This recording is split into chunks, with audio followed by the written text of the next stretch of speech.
Pessoal, há poucos minutos atrás, o ex-presidente Bolsonaro publicou um vídeo de domingo ainda, sobre a AgriShow em Ribeirão Preto. E aí, as cobranças e os memes dos apoiadores de Bolsonaro na internet é inevitável. Corre aqui, Lula, vê como é abrir a AgriShow. Corre aqui, Alckmin, vê como que é a abertura. Lula, veja como é ser amado pelo povo. São as postagens que foram publicadas pelos apoiadores do Bolsonaro, criticando o Lula. Muitas pessoas perguntando, Lula, não entendo como que você não consegue reunir nem 100 pessoas. Então, assim, é muita gente cobrando do governo Lula porque realmente não tem o menor apoio popular. Olha só o vídeo publicado aqui ao lado do governador Caiado, de Bolsonaro, que publicou o seguinte: AgriShow, Ribeirão Preto, domingo 29 de abril, obrigado São Paulo. A publicação aqui, não sei se vocês percebem, 35 minutos atrás, então foi agora há pouco que o Bolsonaro publicou. Assiste aí.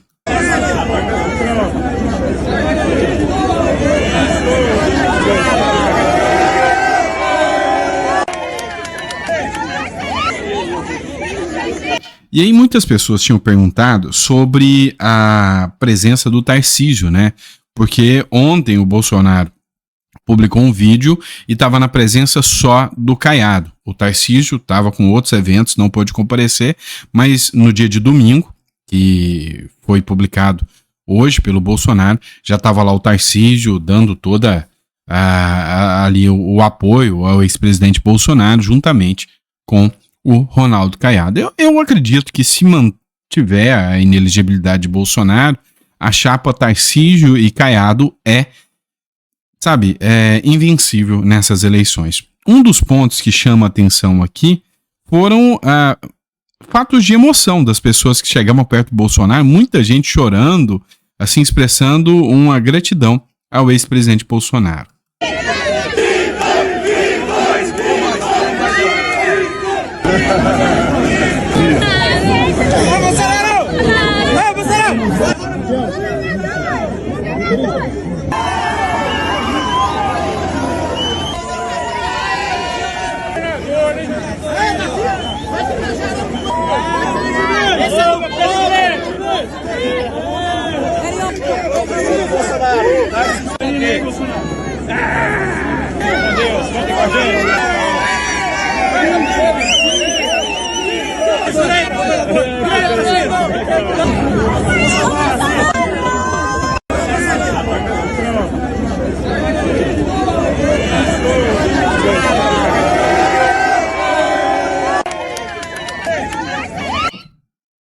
Sabe, uma coisa que me chama a atenção é que já se passaram um ano e alguns meses do atual governo.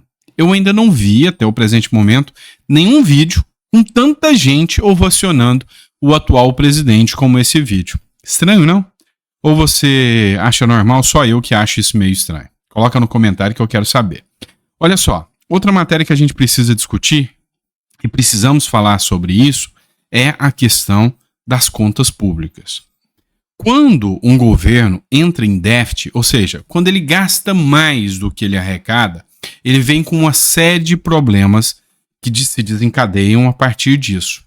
A inflação, a saída de capital, porque quando o governo é gastador, você sabe que a qualquer momento ele pode tomar medidas estúpidas, como, por exemplo, pegar poupança para pagar a conta. Ele pode tomar medidas como atuar e fazer o controle de preços. Então, o reflexo de um governo gastador acaba sendo tenebroso para qualquer conta pública de qualquer país. A Argentina está conseguindo resolver o problema, porque está tomando medidas sérias para resolver o problema. Aqui no Brasil, não. Olha só essa matéria do Conexão Política. As contas do governo têm déficit primário pior do que o esperado. O rombo das contas públicas chega a 1,5 bilhão de reais em março. Eu estou falando em bilhão. É muita grana, é muito dinheiro. Olha só, o governo federal apresentou um déficit primário de 1,5 bilhão em março, apenas um mês deste ano. conforme divulgado pela própria Secretaria do Tesouro Nacional nesta segunda-feira. O déficit primário ocorre quando as receitas provenientes de tributos e impostos ficam abaixo das despesas governamentais, excluindo os gastos com juros da dívida pública. Por outro lado, quando as receitas superam as despesas, há um superávit. Resumindo aqui, o que é a situação? Nós tivemos gastos bem superiores à arrecadação. O governo Lula foi divulgada uma matéria na semana passada do O Antagonista. O governo Lula é o governo que mais esfolou o cidadão brasileiro de todos os tempos. Foi 169 milhões de reais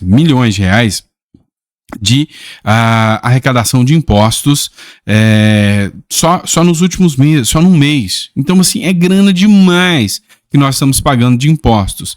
Vem o governo Lula e mesmo a gente pagando mais impostos do que nunca na vida, ele consegue gastar mais ainda do que isso. Ou seja, um verdadeiro gastão. É um buraco sem fundo. E nós não vamos aguentar. Então, assim, mais cedo ou mais tarde, o Brasil vai sentir o impacto de tudo isso. Vamos lá. Outra matéria que eu quero tratar com vocês é a matéria da Revista Oeste. Eu falei ontem com vocês, numa editorial, sobre o caso de um jornalista que teve a prisão determinada. Por quê? Porque ele fez críticas a um promotor de justiça e a juíza determinou a prisão desse jornalista. Acontece que a defesa entrou com um recurso, um habeas corpus, e foi para a mão do desembargador. O desembargador não quis nem analisar o pedido.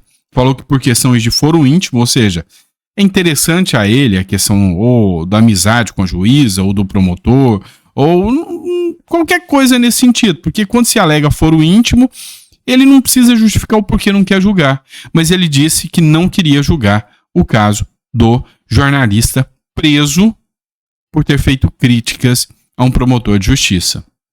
O desembargador não analisa pedido de habeas corpus de jornalista com prisão decretada em Pernambuco.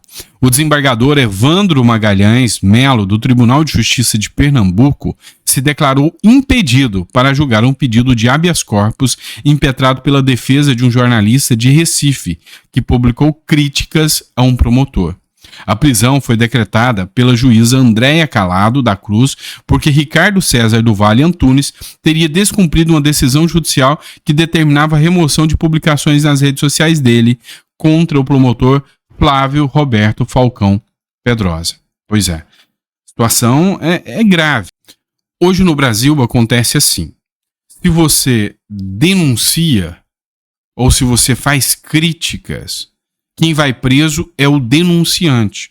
Ou seja, é a política clara da coação àquele que faz críticas, que denuncia, que questiona. Isso acontece com o Supremo Tribunal Federal o tempo todo. Hoje as pessoas têm medo. Hoje, se um jornalista descobrir, sei lá, vamos pôr um exemplo aqui.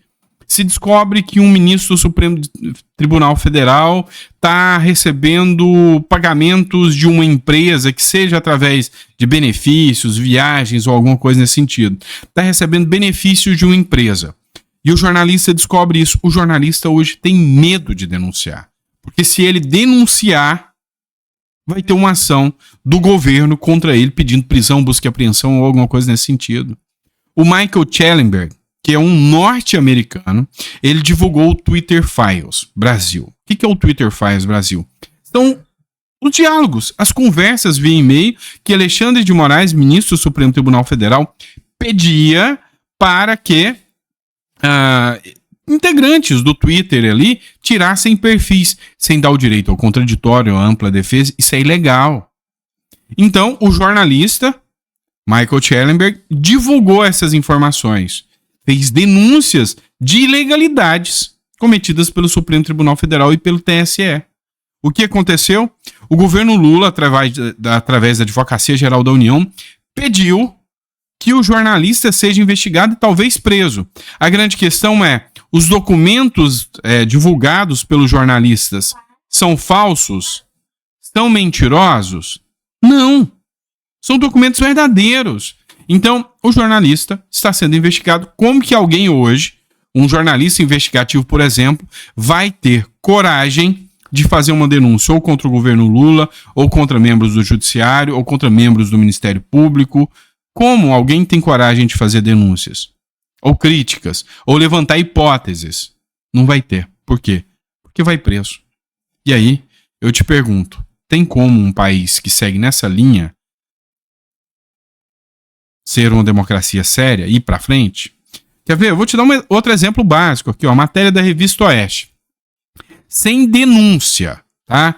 Ó, por lei, você tem 15 dias para ser denunciado, ou seja, denúncia é a peça acusatória em que fala qual crime você cometeu. Por lei, o promotor tem 15 dias se o réu estiver preso e 30 dias se o réu estiver solto para oferecer a denúncia. Acontece que o Silvinei Vasquez, que era ex-chefe da Polícia Rodoviária Federal, está preso há 8 meses. 8 meses por ordem do Alexandre de Moraes. A Polícia Federal alega que a prisão dele é importante para que possa produzir provas. Isso não faz sentido. É uma prisão, assim, nitidamente para qualquer advogado dizer é uma prisão ilegal a do Silvinei Vasquez. Não tem como você falar que não é ilegal. E olha que absurdo. Mesmo sem a apresentação de denúncia, que deveria ter sido feita já há meses, o ex-chefe da Polícia Rodoviária Federal, Silvinei Vasquez, completou seu 8º mês dentro da prisão. Até o momento, 2 pedidos de soltura emitidos por sua defesa foram negados pelo ministro Alexandre de Moraes, do Supremo Tribunal Federal. As informações foram publicadas pela própria Folha de São Paulo. Vasquez foi preso em agosto do ano passado. No pedido de prisão, a Polícia Federal alegou que a detenção é importante para a produção de elementos probatórios que possam ocorrer de forma clara, precisa e eficaz, sem qualquer interferência do mesmo em sua produção, sendo mais que conveniente e de suma importância sua instrução criminal. A própria Polícia Federal pediu a prisão dele. Em resposta, o ministro Alexandre de Moraes argumentou que concorda com a prisão dele por mais de 8 meses, mesmo sendo ilegal, porque as condutas atribuídas a ele são gravíssimas. Entenda, não existe prisão por conduta gravíssima. Tá? Ah, mas ele tem risco de interferir na produção probatória. 8 meses depois? Então quer dizer que ele tem risco se a Polícia Rodoviária Federal está demorando em produzir as provas. Se a Polícia Federal demorar 5 anos para conseguir produzir as provas, para ele não interferir nas provas, ele vai ficar 5 anos preso, talvez até mais do que a própria pena que ele possa cumprir. E o pior, você viu que o argumento do Alexandre de Moraes foi que a conduta dele foi gravíssima. Não existe prisão porque a conduta é gravíssima. Você deve ter visto falar aí que assassino, cara que faz latrocínio, abusador de mulheres, responde em liberdade. Você acha que a conduta do Silvinei Vasquez foi mais gravíssima do que essa? Você não sabe o que o Silvinei Vasquez fez? Pois é, o Silvinei Vasquez recebeu um ofício, um pedido, para que fossem realizadas blitz lá no Nordeste e em outros lugares também. Foi feita essa blitz. Argumentaram que as blitz no Nordeste era para impedir eleitores do Lula de votar. O próprio Alexandre de Moraes falou que isso nunca aconteceu, que a eleição foi incólume. Depois voltou atrás e mudou o posicionamento. Então, a medida gravíssima do Silvinei Vasquez foi ter feito blitz no dia do primeiro turno ali, da eleição. Primeiro ou segundo turno, não lembro. Mas fez blitz. Depois o próprio Alexandre de Moraes falou que não tinha nada e depois voltou atrás por pressão do governo. Essa é a medida gravíssima. Mas para eles, isso aqui não é medida gravíssima. Pois é. Deixa eu te explicar. A Controladoria Geral da União indicou um desvio em obra em benefício e benefício ilegal a ministro de Lula. Emenda parlamentar de Juscelino Filho foi usada para pavimentar estrada de propriedade de sua família no Maranhão. O que o ministro fez? Usou dinheiro público, mandou asfaltar toda a estrada que chega até a fazenda da família dele no Maranhão. Isso aqui, corrupção? Não, isso aqui não é conduta gravíssima, não, para sequer determinar a prisão de um ministro Lula. Ora, bolas. Gravíssimo é o Nicolas chamar o Lula de ladrão. Isso é gravíssimo, né? Gravíssimo é, sei lá, o quê? Um jornalista fazer uma publicação com críticas a um promotor de justiça e determinar a prisão do jornalista. Isso é gravíssimo. É o nosso Brasil de hoje. Mas, quer ver? Isso aqui também não é gravíssimo. Justiça de Santa Catarina coloca em liberdade traficante preso com 86 quilos de drogas. O desembargador decidiu que a mera prática do crime não basta para justificar uma prisão preventiva. O simples fato do crime ser grave não justifica para ter uma prisão preventiva. O cara foi pego em flagrante. Mas o traficante com 85 quilos de droga, não, esse pode se permanecer solto, afinal o crime dele não é tão grave quanto o do Silvinei Vasquez. Pois é a democracia relativa que nós temos no Brasil hoje. Outra matéria que chama atenção também, sabe, são assim os falsos puristas, os falsos pessoas que dizem que são os falsos moralistas, né, da mídia hoje, do sistema hoje, né, os jornalistas, por exemplo. Olha só essa matéria da Revista Oeste. Um âncora da Rede Globo chamou o Bolsonaro de genocida. Criticou o Bolsonaro, machista, homofóbico e não sei mais o que. Era anti-Bolsonaro. Pois é, essa semana ele foi demitido e começou a investigação contra ele por assédio sexual das mulheres que trabalhavam lá com ele. E aí? Você entende que hoje em dia é um mundo das aparências, um falso moralismo? As pessoas são podres por dentro, mas apontam aquele dedo podre, falando que o outro é mais podre ainda. E são esses mesmos que estão vendo o caso dos Yanomamis, mas não chamam Lula de genocida. Vê o caso da dengue explodindo, não chamam Lula de genocida. Vê que o Lula não comprou a vacina para Covid. E o grupo de cientistas que antes fez a carta pela democracia contra o Bolsonaro, agora fez a carta também contra o Lula e com críticas ao Lula, porque o Lula não está comprando a vacina da Covid. Mas peraí, são 2 pesos e 2 medidas? E essa gente purista aí criticava um e não o outro. Hoje, infelizmente, a gente começa a perceber que a moral é seletiva. Então, se for alguém ligado ao Bolsonaro que comete corrupção, a turma do Bolsonaro vai falar que não é bem assim, não pode falar isso. Se alguém da turma do Lula, a turma do Lula vai falar não é bem assim, não pode falar isso. Hoje, a moral seletiva é o que está tomando conta. E não pode ser assim, tá? Essa mesma gente que estava lá criticando o Bolsonaro, agora vendo o Lula fazer pior, não fala nada. E aí, meu amigo, isso não é moral, né? Isso aí é falta de caráter do mesmo jeito, tá bom? Abraço, pessoal. Fica com Deus. Vejo vocês no próximo editorial. Daqui a pouquinho a gente tá de volta. Abraço.